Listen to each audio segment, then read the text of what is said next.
Welcome to the Pastured Pig Podcast, where we share the successes and challenges of raising pigs on pasture. We talk to producers all over the country, from small homesteads to large commercial pasture operations. Whether you're new to pastured pigs or have been raising hogs for decades, we hope you hear new ideas and new perspectives on pasturing hogs. Here's your host, Troy McClung. Hello, everybody. Welcome back to the Pastured Pig Podcast. As always, I am glad that you have decided to listen to our podcast and dive into another episode with us. Give a little updates, and then we'll jump into our discussion with our guest today. But really what's been going on is it's been an interesting summer, of course, with dry spell in July and then probably the wettest August we've had on record. And we just had the remnants of Hurricane Ida come through last week and produced, I believe, almost 7 inches of rain for us. So that was a bit of a challenge, but fortunately it was spread out enough that we didn't have any flooding. But we've definitely had a lot of water. In fact, I had a excavator scheduled for the entire week and had to cancel that because it doesn't do well to excavate in downpour. But things are doing well. We've got our pigs are growing out, and we'll have a processing in January of our entire growers that we farrowed earlier this year. So looking forward to that. It's interesting. I'd be curious. Obviously, there's no way for y'all to respond right now in this format, but I'd be curious to see if people are seeing an uptick in demand. We're seeing that in our area. More people looking for custom, the bulk pork, so they can stock up. So I don't know if that's just a heightened winter push, or if pandemic issues are still causing people to look at that and trying to stock up more.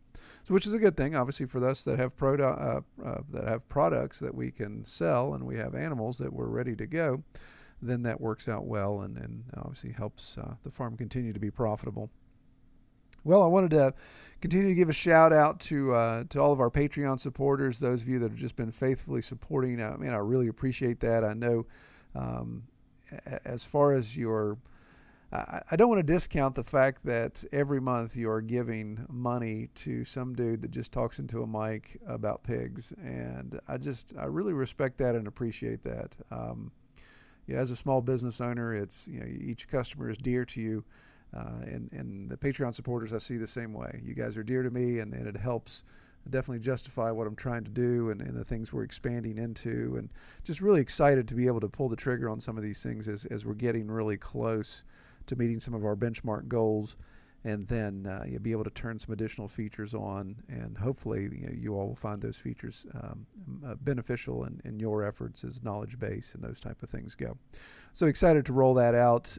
If you're not sure what I'm talking about, check out the link in the show notes here, and you can check out our Patreon page. It'll kind of tell you the goals we're trying to reach and how close we are and those type of details. So you can kind of explore that. And if you decide as little as $5 a month to join in and help us out, that would be great. I'd appreciate that effort. Well, today we are going over to Princeton, Minnesota, and we're going to speak with Walker Farms, Andy Walker, who runs that, with his brother George. And very interesting conversation. The Walker Farm is definitely what I would consider on the higher end of production, and they are a polyculture. So when you look at the amount of pigs that they run, you think, okay, maybe it's a mid-sized pig operation, but factoring in some of the other livestock that they have and some of the other things that they're managing there, they've got beef, they've got, I think he says he does about 2,500 broilers, turkeys and lambs and egg layers and all that, and every bit of what they do, they direct market. So it's interesting. I've got in my notes here that we'll probably look to have Andy come back on, and maybe even his wife, who helps him with kind of managing the marketing, the direct marketing of that, the advertising. I think his wife and his sister-in-law kind of tag team that effort. Some of the direct market discussions we get into a little bit, but we may have to have him back to really get into some deep marketing discussions. I enjoy talking shop with other people when it comes to that. But in this conversation, of course, we talk about their setup, their operation, what they're doing, not only with their pigs, but the benefits of the polyculture, and even talk about some of their delivery services and you've kind of hit the tip of the iceberg with their online sales. So without any further ado, we'll jump in and let Andy explain what we've got going on, and I'll catch you guys on the backside of the interview. Today, we're going to venture all the way over to Princeton, Minnesota, to Walker Farms and speak with one of the farmers there, Andy Walker. Welcome, Andy. Hi, how's it going? It's going well. We're coping with the heat. We're kind of doing a rain dance right now, so we're hoping to get a little bit of rain. How are things out in Minnesota as far as climate goes? We were pretty dry. It rained pretty much all day today, and looks like this weekend's supposed to be nice. We needed this shot of rain. We were getting kind of dry, but it's been a pretty good spring for the most part for everybody around here. Yeah, we've had a really good spring as well, and then like the last 2 weeks, it just stopped raining and got in the high 80s, which is unusual for us this time of year. Normally, it's not that hot that quickly. But just in time for the holiday weekend, it looks like we've got 3 days of rain lined up when I want to try to do a bunch of outside stuff. But you know how that goes. Yeah. We got like I said, it rained all day today. We needed it, and it doesn't sound like we're supposed to get another shot till this weekend. But this will help the grass grow a little bit more. It is supposed to get kind of cold. We actually have a freeze warning or freeze advisory, I think, tonight. Oh wow. Yeah, I guess you still have to look at that far north. All right. Yeah. Well, let's do this. Let's talk about Walker Farms. Give me that overview information about Walker Farms. Explain what you have going on there holistically. Well, Walker Farms is ran by myself, my brother George, and our wife Annalise. Annalisa Walker is my brother's wife, and then Becky Walker is my wife. The four of us are kind of run it all, and then my parents, George and Tammy. Don't get that confused. We got George and George, but they also help us out. We rent a little chunk of their land, and then we do beef, pork, broilers, layers, lamb, turkeys, and sheep. I think I got them all. Yeah. And we actually I think we're going to dabble. My dad's going to dabble in some bees actually this year, which would be kind of cool. So, and then we run about right around 200 acres that we rent, and a couple farms we rent. And we do everything regenerative is our big push to everybody around here. We try to keep that grass growing and keep a live root as long as we can. Okay, so it sounds like you got a 6-pack of walkers working on the farm there, and is that? It sounds like the scale that you guys are operating at that's pretty good size, right? So what are we talking number of head here usually on some of your key points? Well, our beef is about 30-ish head we keep around. We have a very, very small cow-calf operation that's more or less for marketing purposes, and everybody likes babies. And then on the pig side, we've got 20, right around 20 sows that we farrow on pasture. I've got 2 groups, and then we got about 38 to 40-ish. The whole range of gamut of size of pigs, because we're butchering once a month, sometimes twice a month. So we keep our sizes. We got a hodgepodge of about 50 to 80 head at any given time. And then our broilers, we're shooting for this year. We're shooting for right around 2,500 broilers, and then we try and keep about 600 to 700 layers as we can. Excuse me.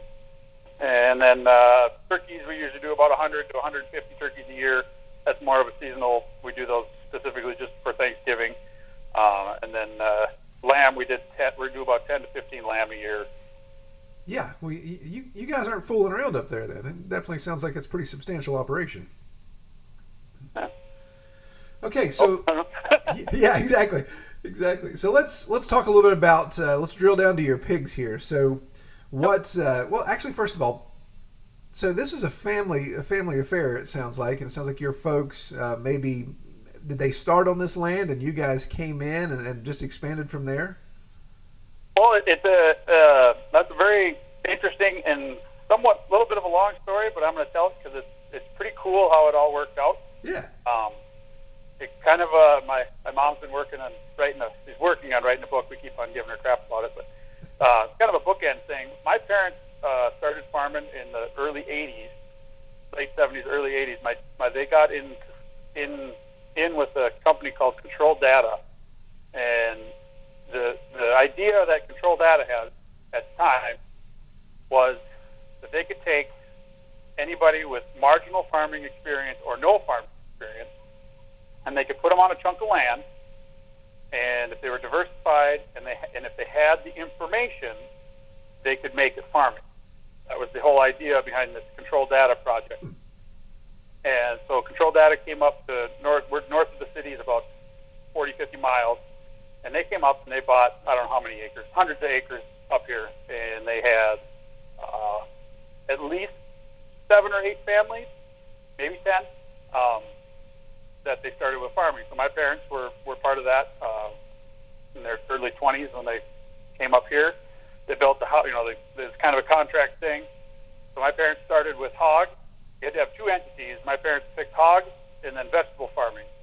So they were doing farmers markets down in the cities. And then I believe when they started, my dad was just doing feeder pigs. So we did farrowing and he sold feeders. And then in the late 80s, I forget how old I was, but I was pretty small at the time. My parents bought out their contract with Control Data, bought the 180-acre homestead that we had, or farmland we had, and then they went on their own. And Dad went to more row crop, and then we started finishing.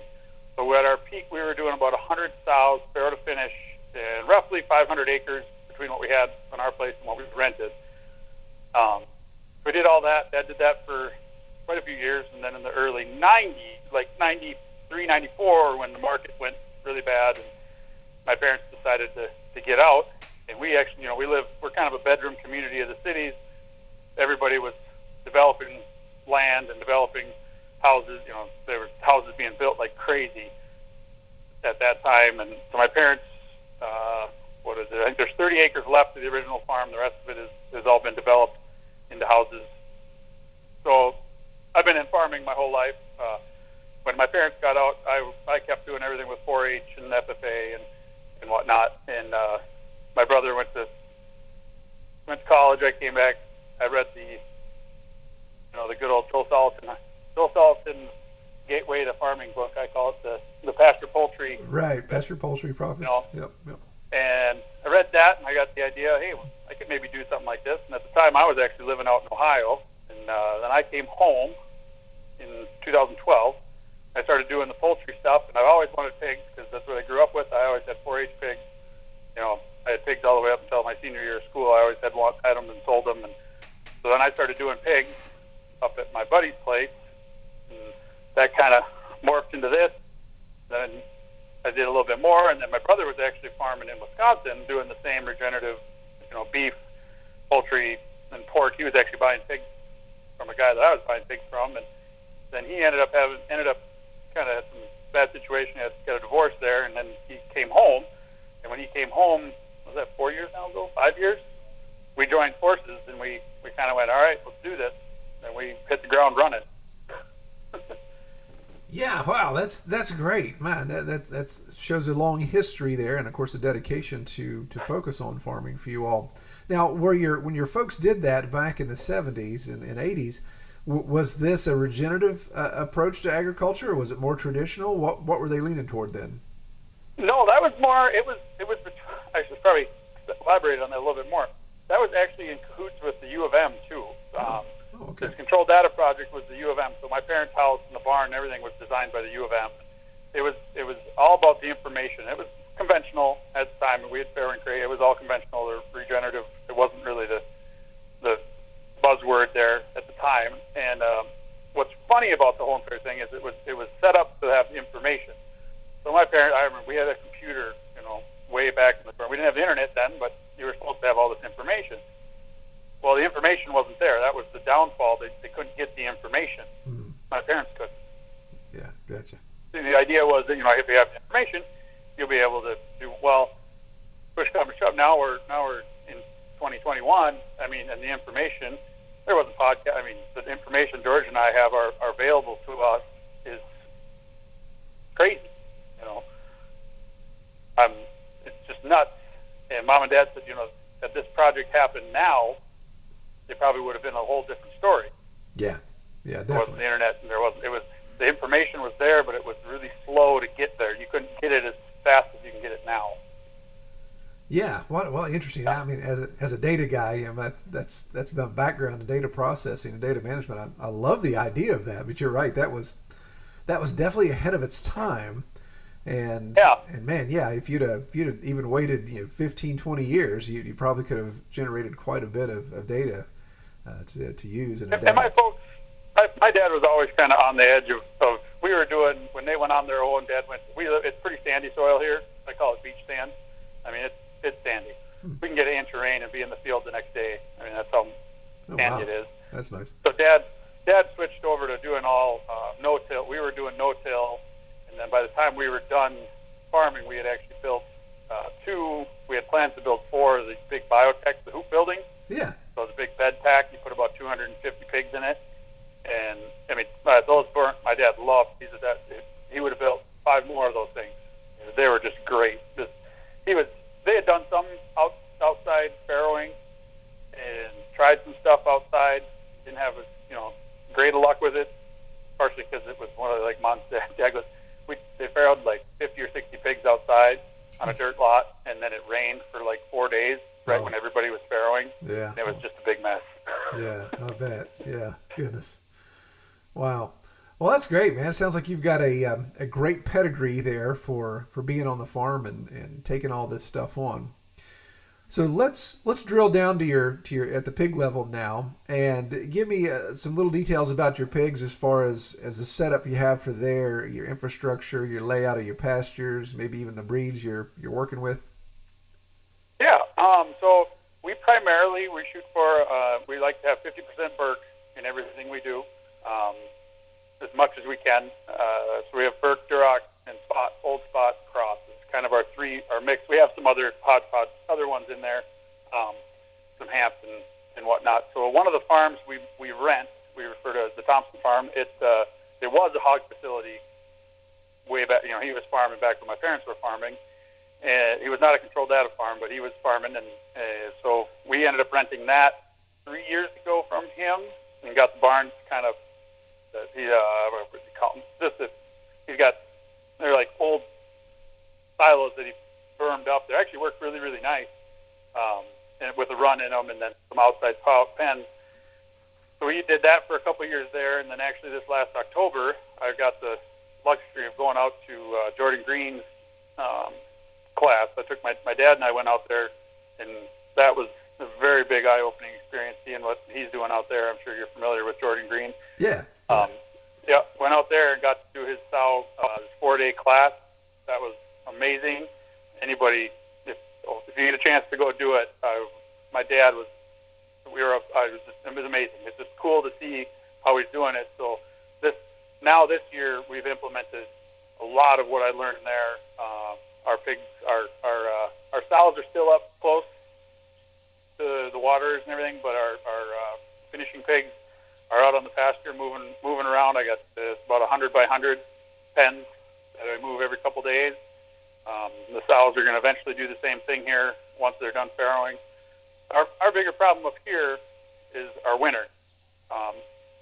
It gets pretty cold up here, so pretty much when it comes to the beginning of October, everything comes back to the main area where there's heated waters, and we're not having to deal with bucketing water in the wintertime.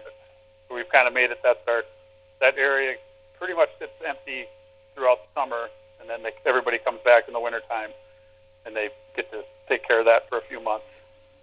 Yeah, that's the thing I've discovered with you guys that are more northern. Your sacrificial areas in the wintertime freeze over pretty good, so it's not nearly as destructive, say, as it is for us here in the mid-Atlantic or even in the south, where things become dormant. They don't grow anymore, but a pig standing in the same spot for 4 to 5 months creates a pretty big hole in the ground.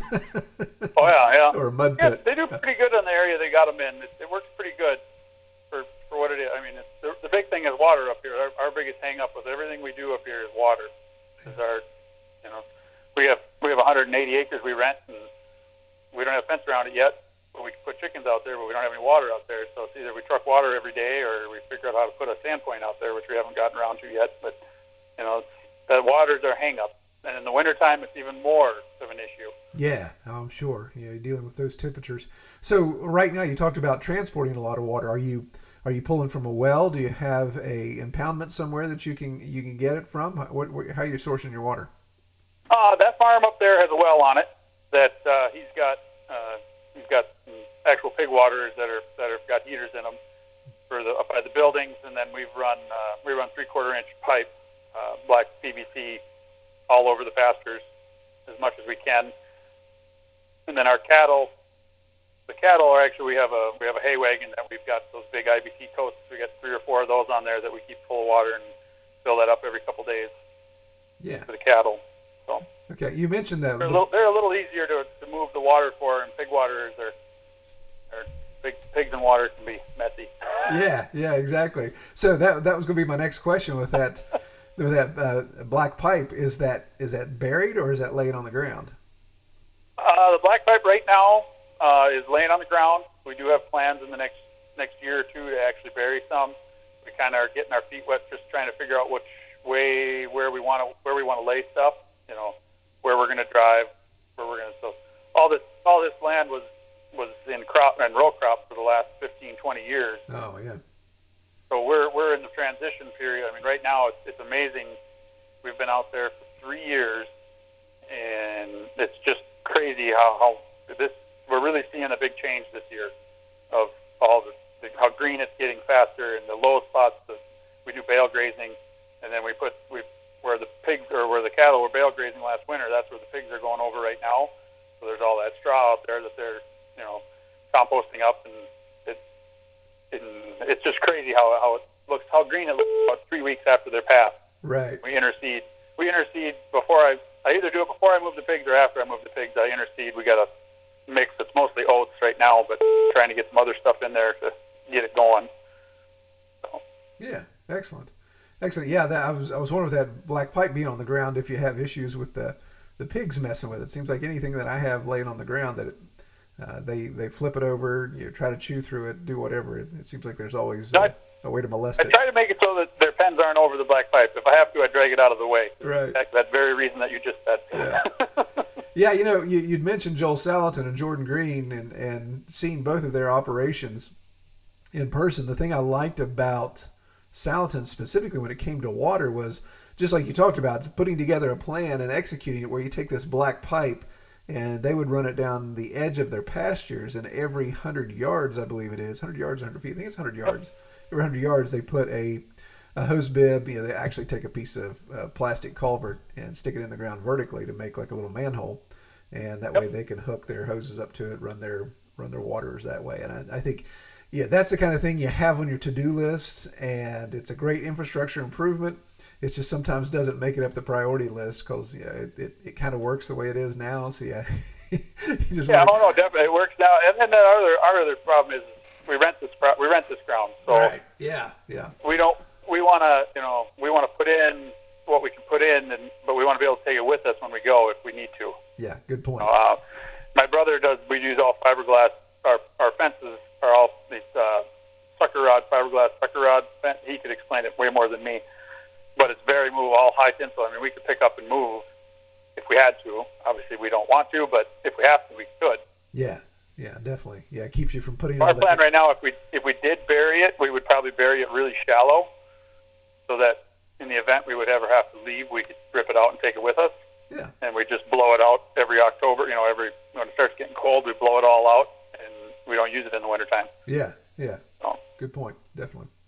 That's kind of our plan, but we're trying to figure out the best way to lay stuff with how everything's moving. We're still figuring out. We actually just picked up this last year. We picked up the neighbor's property, so that's new this year. So we're trying. Okay, how can we? And there's no well or water on that. So it's like, all right, how do we lay this out so we can get best bang for our buck?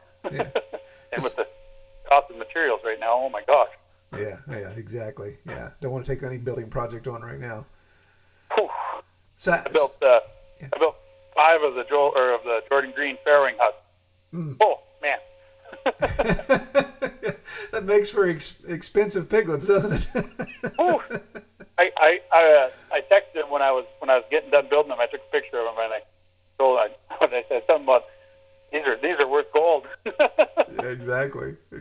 More cost per square foot than most people's houses right now. And then all my pigs, I put them out there. We bought nine sows from a friend of mine from college, and that were bred. So they weren't really out. I mean, they were outdoor pigs, but they weren't necessarily the pigs we were kind of looking at. It was a good deal that we got on them. I put them out there, and I put the pigs out there, and not one of them farrowed in that. They all farrowed next to a hay bale or right. somewhere else. I was like, really? Yeah, exactly. They're like, that's too fancy to go in there. We can't go in there. Yeah. Yeah. That's the way it goes. It seems like that's why we have to, here on our steep slope, we have to lock ours in a farrowing barn to get them to farrow successfully, because when they farrow on a hillside, it becomes a bit of an issue because they just want to go where they want to go. Yeah, we don't have the hill problem. That's all right. If it would have been March, I'd have been a little bit more adamant that they went inside a hut or inside one of the farrowing huts. But actually, we lucked out when the majority of those were farrowing. It's pretty nice. So yeah, good deal. Well, you had mentioned something earlier about you're processing monthly, so that obviously you've got a variety of groups of pigs at different ages. So how are you working right now with that on the farm? Are there individual areas that you rotate within those groups, or do the groups kind of follow each other around? How's your management of that? The management of that is up and coming. We've got the finishing pigs out on pasture right now. That was kind of the first group that I've gotten now trained to electric wire. And now, like I said, now I'll have another 2 groups of farrowing. I'll have another this group that just got done farrowing. As soon as they're ready to wean, I'll have a second group out on pasture, and then I'm going to try to probably morph the sows together from our original herd, because we got to call some out of each of them down to another group. And right now, our management for the farm is we're trying to put the pigs in the areas that need the most, as far as bare spots and whatnot that we're using the pigs as the tillers. Yeah. We've got a 30-acre chunk that was all row crop last year that we no-tilled some oats into this year early on, that we're going to run the pigs across and then seed behind the pigs, and hopefully by this fall that'll be good enough for the cows to go over. Right now, it's the pigs we're really pinpointing where they're going, what areas, because the stuff was in row crop, and there's some really, really bad spots that need the manure and need that little bit of pig disturbance. Yeah. Answer that question? Yeah. No, I like that. And yeah, my goodness, there's about 20 questions that came out of that popped in my head. But, so it's somewhat new for me. I mean, the last 2 years, we really didn't move the pigs a whole lot, because I was nervous about single wire and poly, and then after going out and seeing Jordan stuff, I was like, well, I can do this. Right. Yeah. His stuff's amazing. I enjoy. We've had him on the podcast. It's just amazing talking to him and seeing his setup and just. Have you ever been out there and seen his stuff? Yeah. He's north of Salaton a bit. So yeah, that whole area is fantastic farmland. But it's a neat setup. I think if I'm not mistaken, he only owns like 2 acres that he lives on, I believe, and everything else is leased. I think. Yep. Yeah. Yep. And then he picked up another chunk. I think he actually bought that chunk. I don't know. I have to ask him. They'll probably listen to this and yell at me. Yeah. But when we were there in October, I added an extra day to our trip. I told my dad, I said, we're going to go to Polyface. I said, I'm going to be this close to Polyface. I'm going to go see it. I want to go see. It was spring, it was October, so there wasn't much going on there. Or end of October, whenever that class was. And that was pretty cool just to go see that and how it was all laid out. And I actually ran into, you're driving down there and going, oh, maybe I'll see Joel and say hi, right? Well, I ran into him 3 times. Yeah. We talked 20 minutes, 20 minutes by the saw and 20 minutes by a 4-wheeler. I mean, had a good conversation with him. And I felt weird because it's like they're all trying to work and we're just walking around. Like, this is weird. I think I would feel weird if somebody was just walking around while I'm trying to work. Yeah. It's a very interesting setup. I've been there, I think 4 times now, and I believe 3 of the 4 times I've run into him and talked to him. And one time I had a really long conversation and found out that a a good buddy of his in college is a good friend of mine here locally. So we obviously had to talk about that for a while. But yeah, it's really neat to see the farm and be able to have the freedom to walk all over it and be able to see how he's got things set up. Now you could be walking half a day because it's so large, but yeah, it's nice that he provides that service for you. So real quick, I want to come back to what you said, because I think there's a learning point in what you're saying here for a lot of our listeners, and correct me if I'm wrong here, but talking about processing monthly. So of course you're producing product, you have new product coming online each month, but you're not dealing with 12 different groups of pigs so that you have your own groups processing each month. What I assume you're doing, you've got a smaller number of groups, but you're taking out of those groups X amount to process. So you may be processing a pig at 7 months old, 7.5 months old, 8 months old, 6 months old. Is that correct? Yep. And actually, what I'm going to start doing here is the group that's out there. My plan is to try. I've been talking with our feed guy, and we might try to start limit feeding a few of those that are getting kind of big.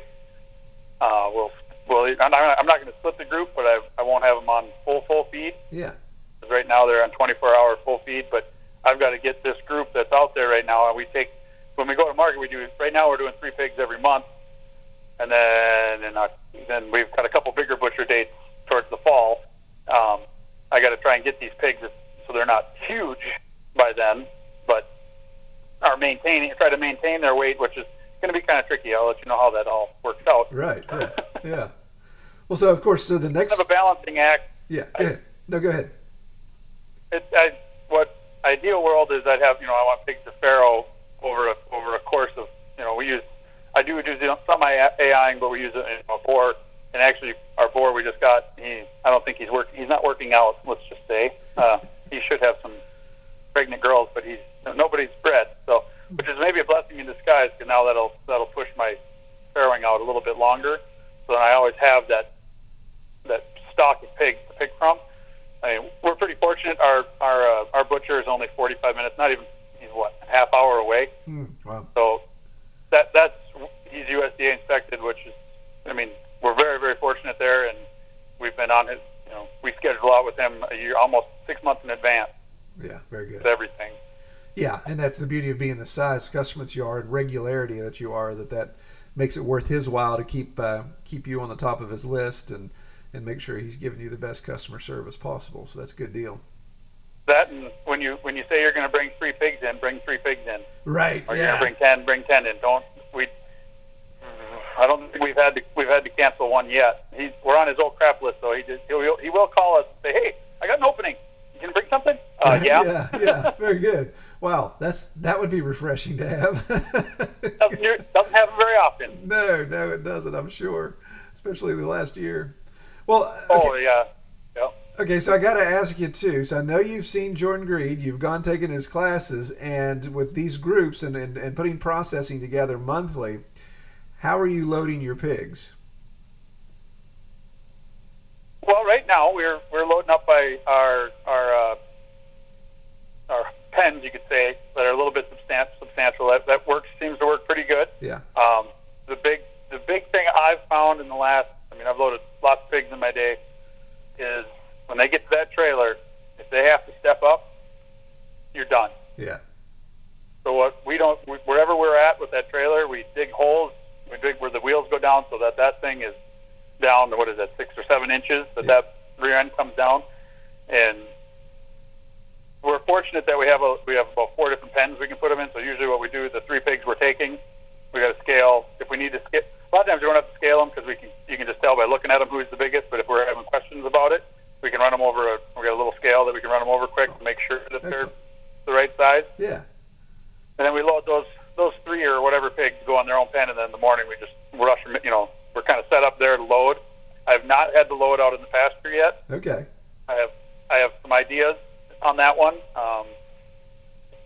There again, the big thing there is getting that so that they don't have to move. If they have to do a step, pigs don't like stepping. Right. Yeah. But if you can get them, the fortunate thing, I've moved pigs out of a confinement building, and our pigs move. The sows that we got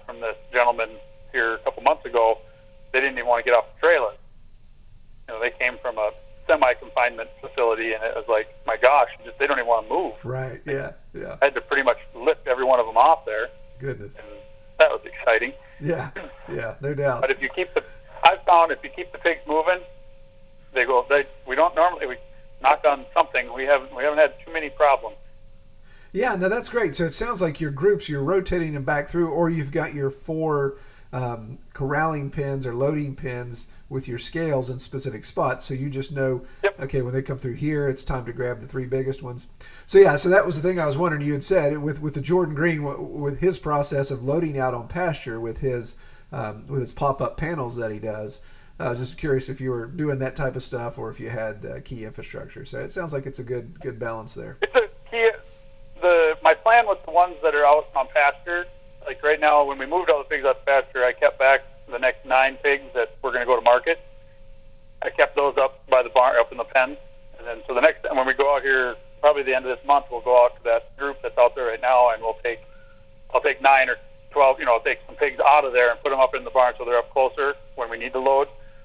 So we're only going out there maybe once every 2 months to take pigs off pasture. Yeah. Yeah. Kind of my thought there. And then, find a hydraulic trailer one of these days would be ideal.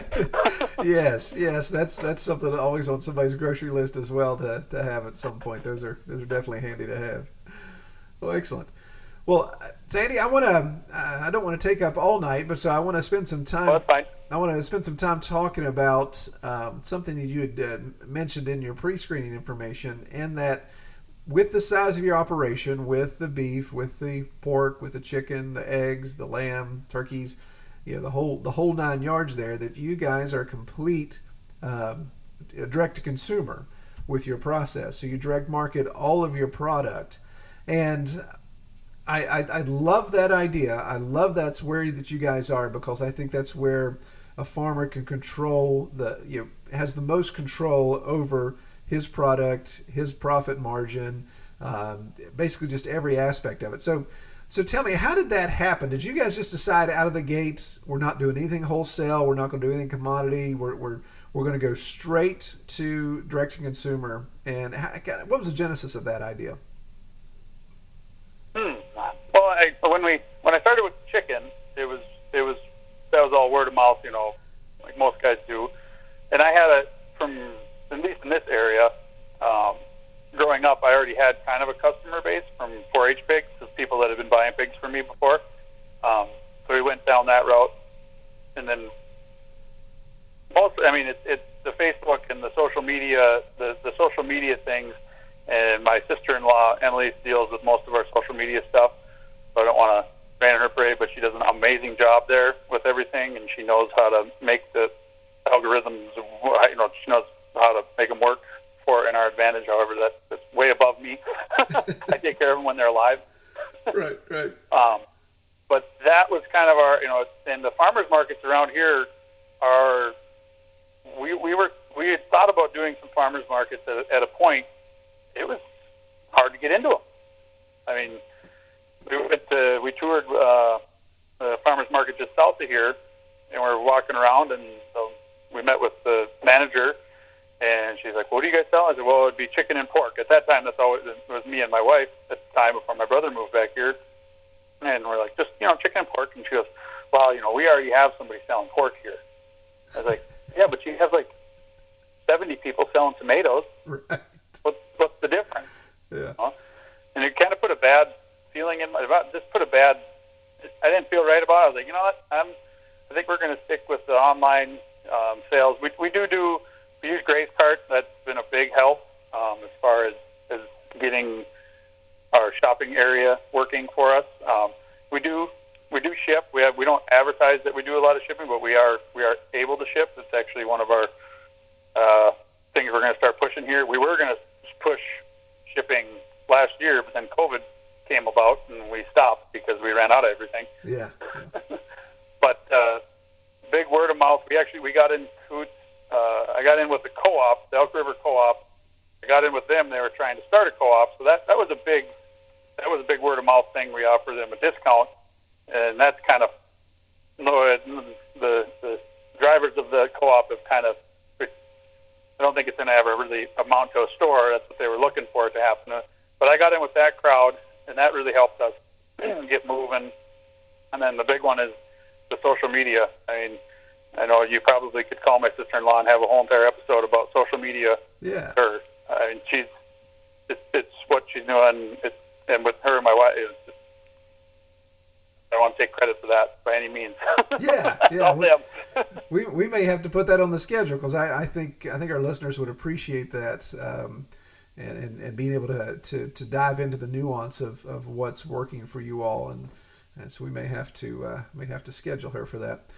So yeah, I guess, and what's working for us is we share everything. We're open book. We people want to know. I have people all the time say, well, I can go and get this over here. It's like, well, then go get it over there. I'd go buy it there. It's cheaper. That's fine. You want to come out and see how it's raised? Come out and see how it's raised. And a lot of times they're like, well, man, I really want to buy from you. I was like, okay. Yeah, exactly. Yeah, it sells itself once they see it. In a roundabout way, it does.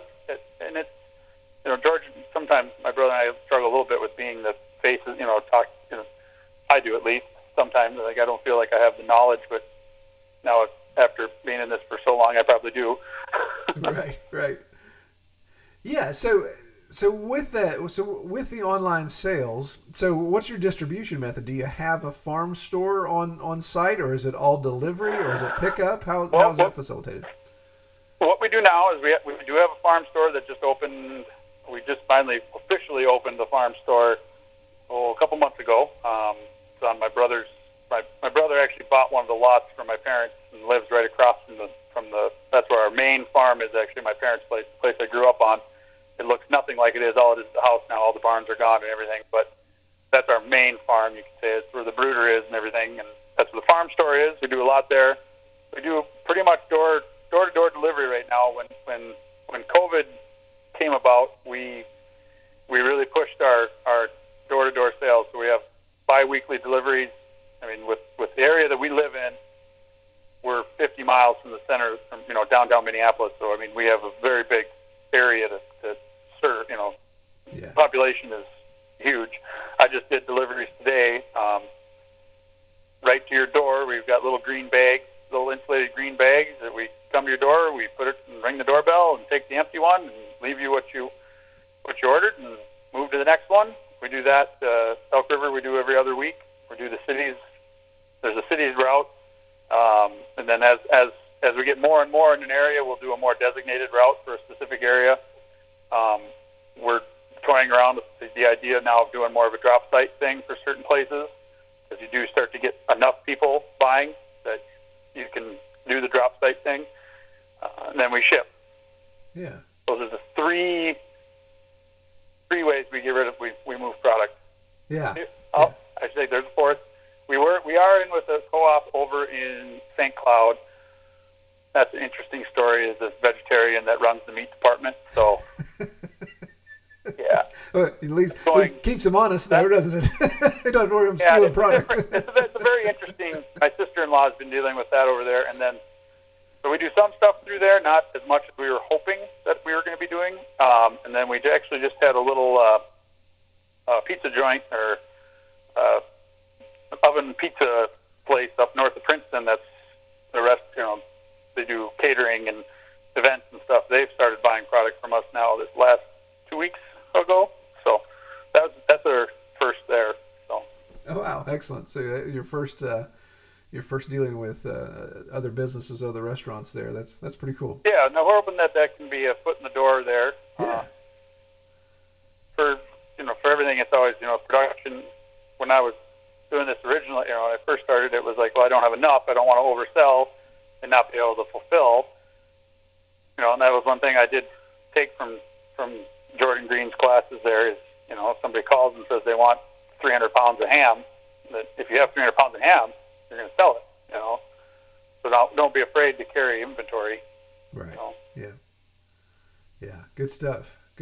All right.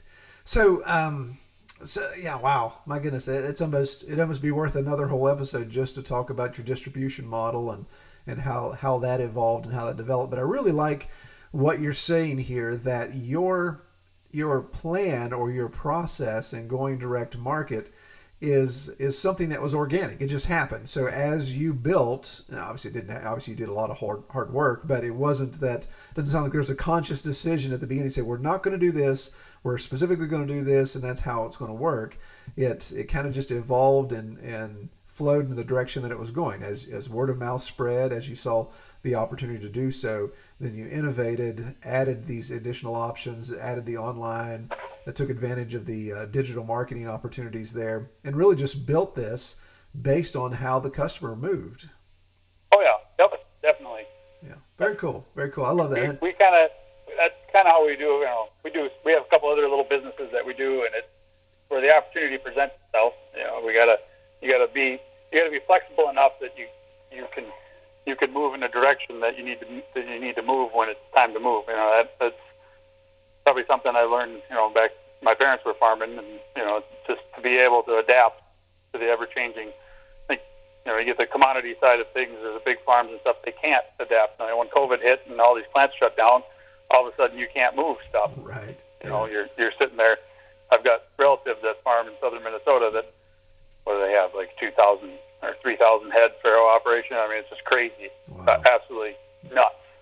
And when those places shut down, you can't adapt. Yeah, because those we people... can't. That's the luck of doing what we do, and we're not the only ones that do this.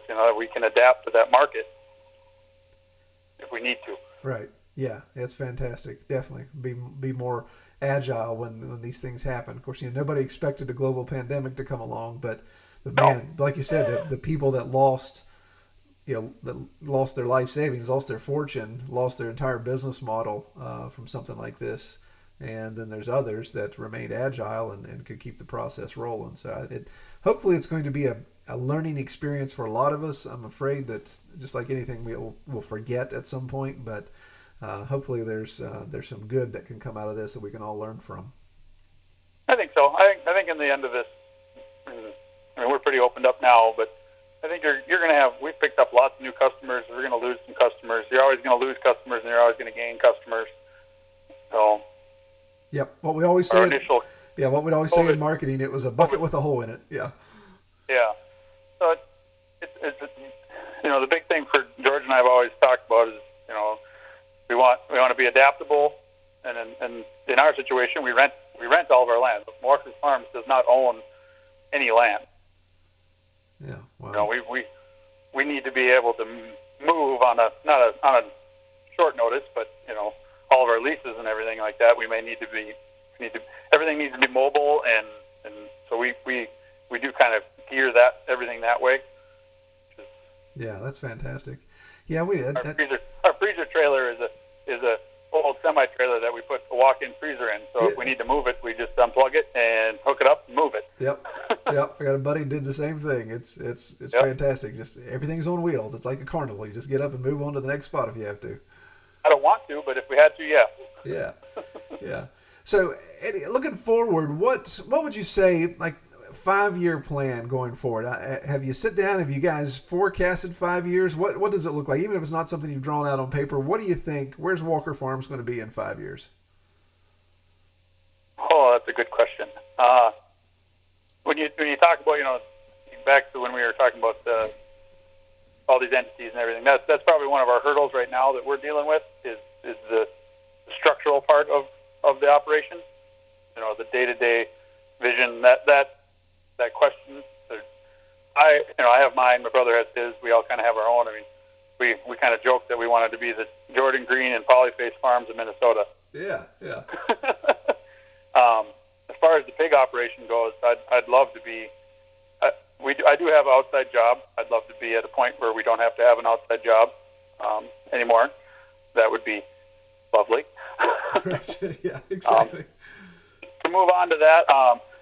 In 5 years, I mean, obviously doing more products, but I'd love to start. We would, I know, love to start doing more educational stuff. As far as having farm tour, we haven't done farm tours yet. We're trying to set one up here for the end of the year for some of our customers and stuff. And I'd love to start doing some stuff like Jordan does, having classes, having people out to learn from my mistakes. And that would be it's definitely on the list for the 5 years. But to be more self-sufficient, as far as, like I said, both my brother and I will both work off farm. Our big goal right now is to get ourselves so that one of us isn't working off the farm, one of us is full-time employed. But that's a hurdle in itself sometimes. Yeah, yeah, yeah. There's all kinds of tentacles that go along with that too when it comes time to quit the day job. Yep. Yeah. All right. I don't know if that really answered their question, but yeah, no, that's good, and that's the thing I think. And again, I'm not putting words in your mouth, but I think that's the thing good for our listeners to hear. You've got an operation that's pretty well advanced and pretty evolved, but when it comes to sitting down and forecasting, looking ahead, it's okay to still have question areas or things that are cloudy or not 100% sure, but just knowing that with multiple people involved in this setup, that we need to have these farm meetings, we need to have these discussions, we need to set these goals, and all be on the same page. So I think it's good. I appreciate you sharing that with us, so we know that not everybody in the position you are has everything ironclad and ready to go, that you've got a 5-year plan written out on a document. Oh gosh, no. Yeah. We don't. That's something, like, we finally this year have started having more farm meetings. We actually have one as soon as I'm done with this call. We're having a farm meeting tonight about lamb. Yeah. And the way we've actually started to do it, which works pretty good for us, is I live off the farm. I'm about 10 miles away from the main farm, and my wife and I, we have 2 kids. So for us to have a meeting at 7 o'clock at night is difficult because we have to put the kids to bed. So we've actually switched, even though my parents and my brother are 10 miles away, we do a Zoom meeting. That way we can just be here, and if there's another meeting, we can go to bed. That's right. Embrace the technology. Don't got to worry about the kids. That seems to be working for us pretty good.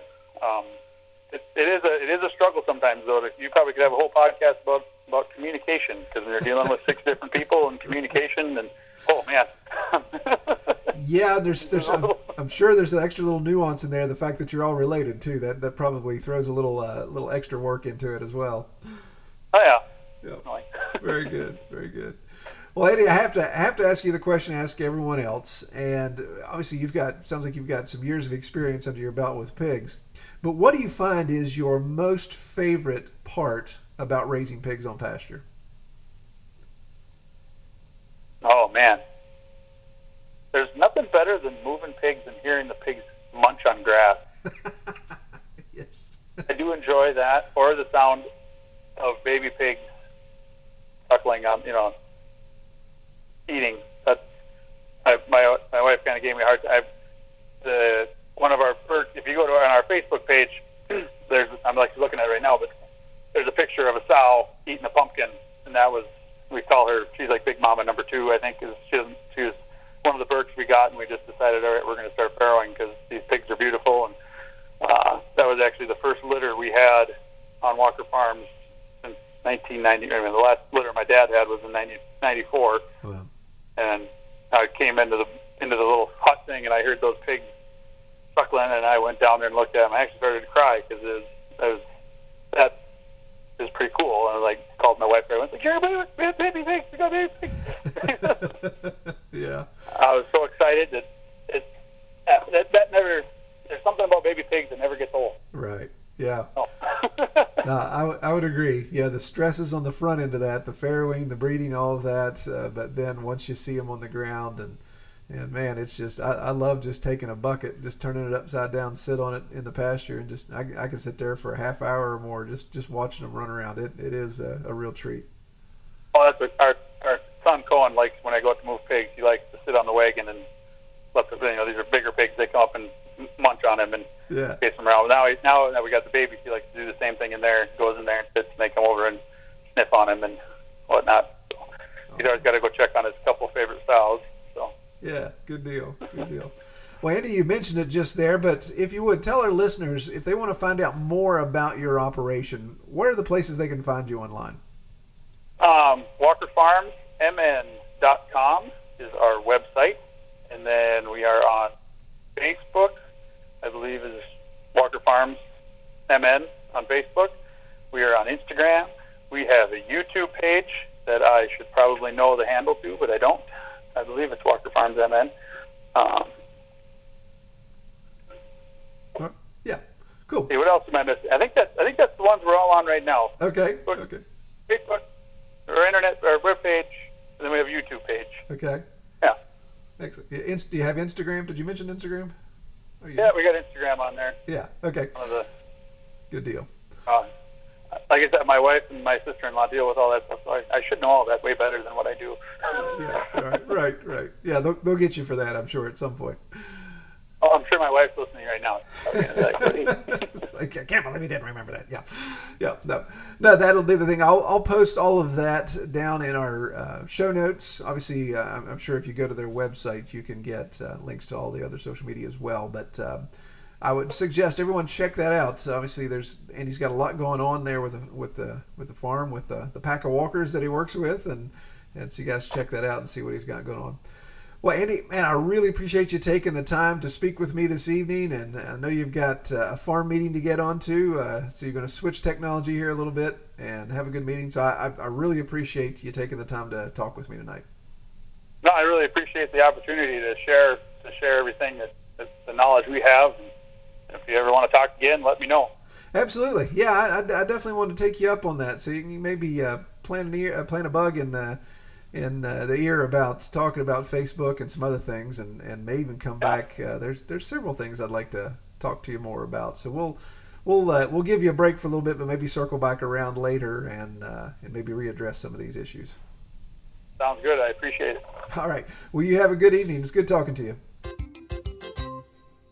Well, I appreciate Andy taking the time to sit down and talk with me, and as you heard there at the end, I think there would be some benefit in circling back around with him and just getting some additional insights on their direct marketing and the scope in which they're taking care of customers without having to rely on a bunch of wholesale work. Good stuff there. Well, I appreciate everybody listening. I know August, I think we may have been, this should have been our second episode in August, and here it is in September. So a little behind the curve on that, but plan to get back in it. It seems like there's something about September that really just kind of gets the juices flowing. To me, August was so hot and so wet that I just kind of sucked the wind out of me on a lot of things. But I think we're back at it, ready to get back in our 2 episodes a month, and then of course be adding the additional episodes to the Patreon account as well. Well, feel free. Woo, there you go. That's a sign that you're about done with the voice, right? We're going to leave that in there because that was just fun. All right, so feel free to reach out. Of course, you know how to do that, redtoolhouse.com. Click on the Pastured Pig podcast link. Use that form there if you'd like to come on, you'd like to make some suggestions of future guests or topics, and I'd be more than happy to entertain that. Well, we appreciate everybody watching, and I pray that you all have a great week. Take care. We hope you have enjoyed this episode of the Pastured Pig Podcast. To learn more about our podcast, or to submit topics, or recommend guests for future episodes, visit redtoolhouse.com.